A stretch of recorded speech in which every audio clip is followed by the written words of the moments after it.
Hello అందరికీ. ఇవాళైతే ఒక మంచి స్పెషల్ అనమాట, బంజారా స్టైల్.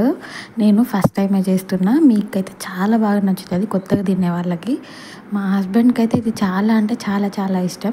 ఎలా చేయాలి ఏం చేయాలి అనేది నేను చూపిస్తా చూడండి. ఇదైతే జీరో ఆయిల్ అనమాట, ఆయిల్ ఏం లేకుండా ఒకసారి చికెన్ మొత్తం మెత్తటి పీసెసే కడిగేసి డైరెక్ట్గా ప్యాన్ వేడయ్యాక దాంట్లో వేసేసుకోండి. చూడండి ఇలా కలిపేసుకోవాలన్నమాట. ఫస్ట్ టైం చేస్తున్నాము అని అనుకుంటే, ట్రై చేయాలి అని అంటే కొంచెం ఆయిల్ వేసుకోండి.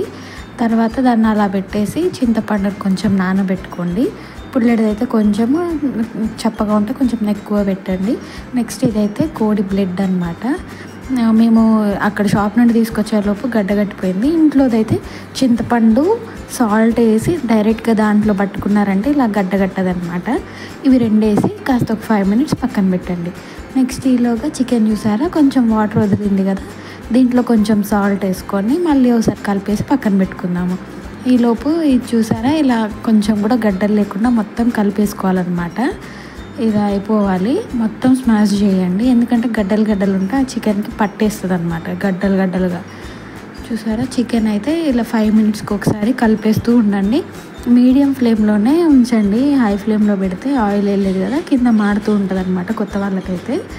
నెక్స్ట్ చూసారా వాటర్ అంతా అయిపోవడానికి వచ్చింది కింద. ఈ టైంలో నేనైతే ఇక్కడ ఒక చిన్న గ్లాస్తోని ఒకటి వేసుకొని ఇంకా సగం వేస్తున్న వాటర్. మీరైతే మీకు ఎంత తీసుకున్నారు క్వాంటిటీని బట్టి వాటర్ కొంచెం యాడ్ చేయండి. నేను పీసెస్ మునిగే అంత వాటర్ వేసాను అనమాట. చూసారా వాటర్ ఫస్ట్ నేను ఒక 1 minute పాటు హై ఫ్లేమ్లో పెట్టి తర్వాత మీడియం ఫ్లేమ్లో పెట్టాను అనమాట. చూడండి పీసెస్ మొత్తం ఇలా కదిలించుకుంటూ మంచి కుక్ చేసుకోండి. ఇలా పీస్ కుక్ అయ్యేలాగా ఉండాలి, చాలా మెత్తగా అయిపోవాలి. దాంట్లో మనం ఏ మసాలా కానీ ఏమీ వేయలేదు, సాల్ట్ ఒక్కటే వేసాము మన టేస్ట్కి సరిపోయేలాగా. అది అలా అయిన తర్వాత నెక్స్ట్ మనం తీసుకునే బ్లడ్ని అందులో కలిపేసుకోవాలి. చూసారా ఇంకా ఆ కొంచెం బ్లడ్ మనకి ఎక్కువ అయిపోతుంది అనమాట, కొంచెం ఉన్నా సరిపోతుంది. నెక్స్ట్ దాంట్లో మనకి నీరు ఉందిగా, 5 minutes ఉడికించిన తర్వాత జావా పిండి ఉంటే జావా పిండి, లేదంటే జొన్న పిండి ఉంటే జొన్న పిండి, గోధుమ పిండి ఏదన్నా ఒక పిండి అలా కలపండి, నీరులాగా లేకుండా మంచిగా ఇట్లా కొంచెం గ్రేవీ లాగా రావడానికి. చూసారా ఇంకా అంతే, రెడీ అయిపోయినట్టే. ఒక 5 minutes అలా పెట్టేసేయండి. ఇంకేంటి లేట్, అయిపోయినట్టే కదా. చూడండి ఇంకా వేడి వేడి సొలై రెడీ అయిపోయింది కోడి బ్లడ్తోని. నెక్స్ట్ మీకు ఎలా ఉందనేది కూడా చెప్పండి కామెంట్స్లో. నెక్స్ట్ నాటుకోడి కావాలా మటన్ కావాలా అనేది కూడా కామెంట్ చేయండి, నేను నేర్చుకొని మీకు కూడా చెప్తాను. టేస్ట్ అయితే అస్సలు మిస్ అవ్వకండి, ఒక్కసారైనా ట్రై చేయండి.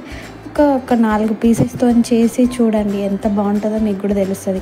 నేను ఎప్పుడు తినలేదు, పెళ్ళయ్యాక ఇది మా హస్బెండ్ వాళ్ళు తింటారు కదా, నాతో తినిపించారనమాట.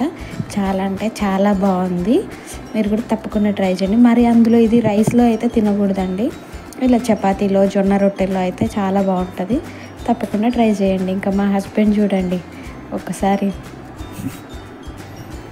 ఆహా ఓహో సేమ్ వాళ్ళ అమ్మ చేసినట్టు వచ్చిందంట. చూడండి సూపర్ అని చెప్తున్నారు.